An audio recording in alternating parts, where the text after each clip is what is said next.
Hey everyone, it's Ms. Bell here in the science lab again, and we're going to do an experiment called making a cloud in a jar. And before we get started, we need to go over the materials that we're going to need for this experiment. You're going to need a glass jar. If it's bigger in size, cool, but if not, if it's about this size, like this mason jar, that's a-okay. Just make sure it's glass and it's clear. Now, if your jar has the lid on top where it's metal, that's perfect. But if it didn't come with the lid or you don't have the lid anymore, you can use another type of metal item that's kind of flat on the bottom where you can place ice inside of it. I'm using like a metal pie pan, or like I said, you can use the metal lid that came with the jar. You'll just unscrew the lid from the jar, turn it upside down, place it on top of the jar, and then stick some ice on top, in which we will need ice, so make sure you have some ice on hand. You're also going to need hairspray. I brought these 2 bottles from home that my kiddos use. It can be any brand, any type. You just need hairspray to represent the particles that are floating in our air, like pollen and dust and dirt and different types of really, really small sized debris. And you're also going to need hot water. Now, because you're dealing with hot water, you do need adult supervision if you're a young kiddo.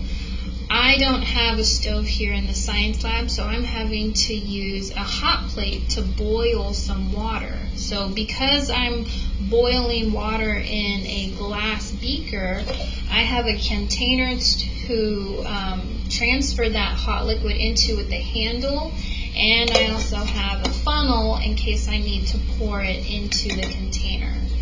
If you're heating up your hot water on the stove like in a kettle, then it's already in the container with the handle that is easy to pour, so you don't really need those extra items. Let me show you what my boiling water looks like.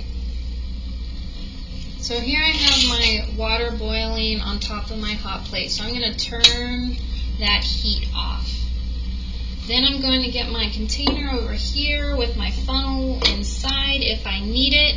And I'm not going to pick this up directly because if I touch this glass beaker, it's going to burn my hand, even though I'm wearing a glove.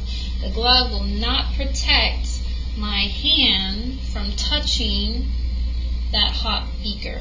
So I'm going to use a towel.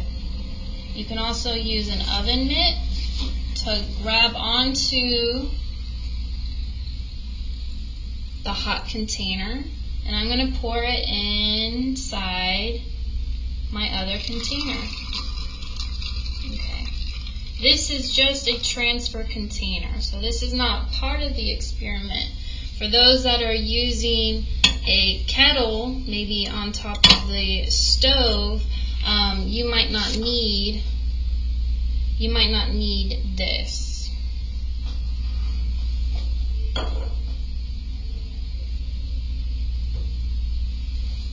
Okay.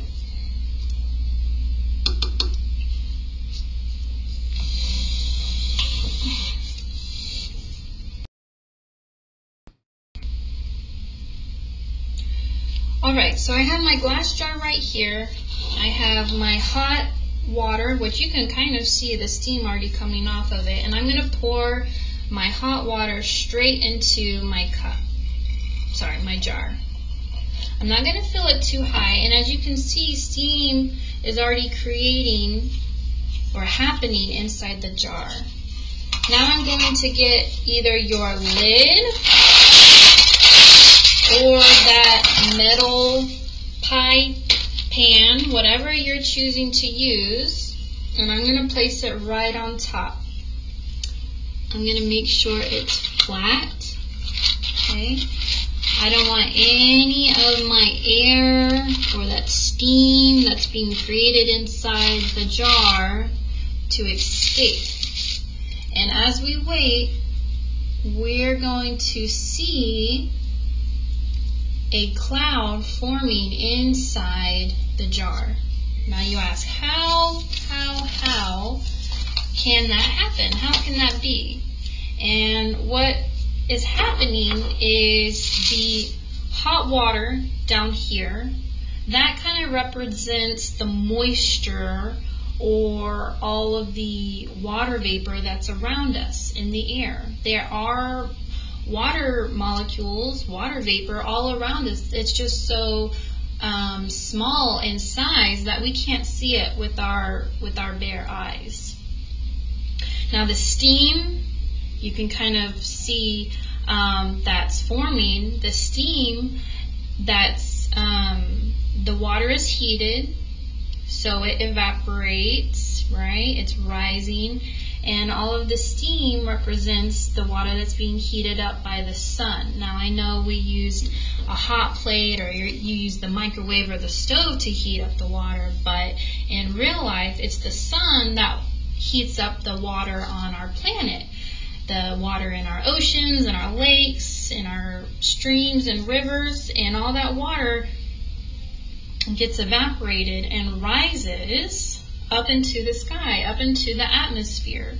Now, when the hot air rises, it comes in contact with the cold temperatures. And my pie pan filled with ice in here represents all that cold temperature. So you have hot air rising, mixing or coming in contact with the cold temperatures. And now I'm going to take off the my lid or my pie pan, and I'm going to spray hairspray straight in here. And we're going to wait, and we're going to see, oh yeah, you can see the hairspray, which I sprayed in there, my hairspray right here, there it is. That represents all the little tiny particles up in the atmosphere. You have your pollen, you have your dirt, you have your, your debris, you have your dust. Everything up in the atmosphere mixes with those water molecules, and with the hot and the cold and those particles all mixing together, it will form a cloud. I'm going to zoom in so that you guys can get a closer look at that movement that's happening inside the jar. That's our cloud forming. And I can keep my pan on top of the jar so that we can see it, or I can lift it and let some of that cloud escape. I think I want to do that, and I think we will be able to see up against our black background. So here we go. I'm going to move this out so that we can see the cloud escaping.